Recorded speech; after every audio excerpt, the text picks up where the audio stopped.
Hey Insiders, it's Nicole aka NR the Insider here to tell you how you can start your own organization at your college. While I was at Texas Southern, I started TSU's Pre-Law Society the fall of my senior year.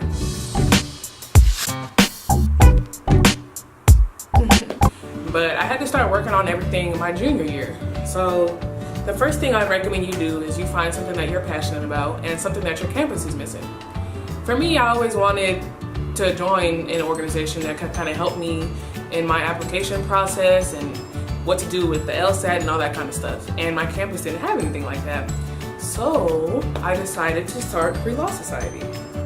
So after I figured out what org I wanted to start, I had to go talk to campus orgs and figure out what I need to do, right? So they gave me a packet and they told me that I need to get a president, vice president, secretary, and a treasurer. And I also needed an advisor and a co-advisor, which would be like professors or somebody like that on campus. I needed a certain amount of money and a couple of other things I had to do.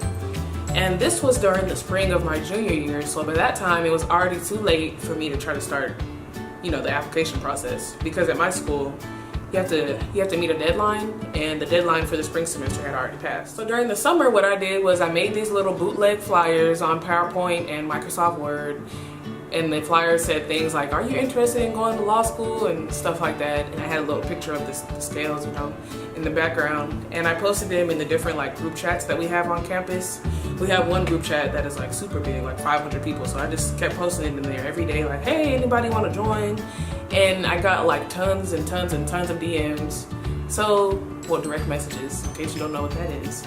So from there, I kind of started to screen people a little bit and think about, well, maybe this person would make a good VP or treasurer or whatever else, whatever other positions I wanted to fill. So finally, I got some people who were dedicated and we started from there. One of the hard things that I had to do, or we had to do, was to make bylaws. It was in the summertime and a lot of us weren't in Houston, or some of us were pretty busy, so it was kind of hard to get everybody together. So we started to work on the bylaws, and actually my vice president, he helped out a lot with that because I was struggling dealing with so many other things. So we came up with the bylaws, we came up with the money, and we had some members who wanted to join too. And then we also had all of our officers ready to go. Then we had to get advisors. So I went back to campus orgs and they told me who the previous advisor was because this organization had been on campus years before. So I just talked to her and she said she would do it. So easy as can be. So finally the fall semester comes and I have everything ready to go. So I just go to campus orgs, turn in my packet, turn in the money, and we are an organization on campus. Easy, right? Wrong. So as an org on campus, you gotta do so many volunteer hours, and of course you always wanna have events and, information sessions for people who wanna go to law school, stuff like that. And keep in mind that during the fall semester of my senior year, I was also playing volleyball, so it was kind of a lot going on. So it was pretty difficult, but we ended up having a few events that semester, and we were also able to have a table at homecoming. We had little desserts and stuff. I would say the hardest part about having your own organization and kind of running everything is that you kind of got to keep people motivated and make sure members are coming to events and that officers are being responsive. There were a lot of trials and tribulations that I went through that first semester, but towards the end of the semester, they kind of started to work out, you could kind of see who was dedicated or maybe who wasn't that interested. So yeah, but as an org, we did some great things. We had a lot of our members would go volunteer with this organization called the Rising Star, and we would tutor and mentor underprivileged youth in the community, and that was a great time. We also had a feminine hygiene care product drive, and we had over 100 boxes of feminine hygiene care products that we ended up donating to a women's shelter. That was great.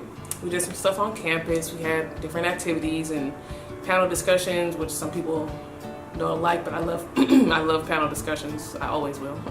Some advice I would give for somebody who is currently a president or is thinking about becoming a president or starting their own organization is to have a calendar prepared for the whole school year at the beginning of the year, so you don't have to really worry too much about trying to find people to come to events if you want to have speakers or reserving rooms and food and stuff like that, because that was something that I kind of went through. It wasn't that the events were last minute, but I had kind of wished that I would have planned them in the beginning of the school year.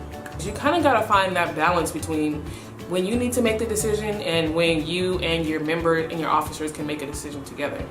That was something that I kind of struggled with too in the beginning. Like, well, you know, I think that everybody's input is valid, but at the same time, you know, I'm the president, so I got to make the final say. So I think you got to kind of figure out like what your leadership style is and then make sure you stay consistent with that for the whole year. You got to come to the realization that every meeting, every volunteer activity, every off-campus event is not going to be filled with tons of people, especially depending on like what your org is for. So for example, law school, I mean, everybody at TSU doesn't want to go to law school, right?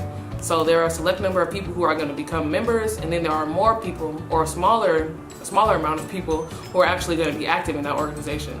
So you kind of got to realize that. Don't take it so hard when you kind of notice that sometimes you know, your participation is, you know, going up and down and stuff. And there are things you can do, try to retain members and get people out to your events, but just make sure you know that everything isn't going to be 100%, you know, filled up. If you have any questions about something that you could do to start your own organization, or if you're a founder and a president just getting started and you need some more help, just go ahead and comment. I would love to help anybody who needs it. Go ahead and like and subscribe if you enjoyed this content, and, you know, ask me any questions down below. Bye, Insiders.